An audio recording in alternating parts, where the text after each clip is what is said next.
Hi everyone, so I'm back with a very quick video to show you a little kit I've put together. There is 10 pages, they're A4 size. I've obviously printed this with a border. I don't need any kit that I get, I always print like smaller than what it is.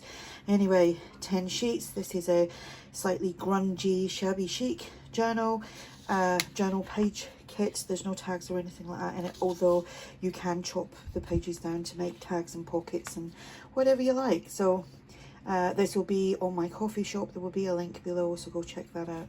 So we've got that page and this one and this one.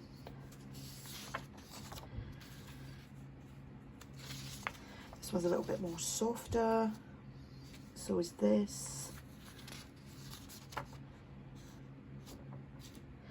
And we have that one, getting a bit more grungy-ish. Is that even a word? So I'll be making a journal with this in the week. Got to start using some of my own bits and pieces. So there we go. If you are interested in this, you will find the link to the kit below. You can check out my other kits for sale. You can check out my freebies on my Kofi shop. So yeah, so thanks for watching. Bye.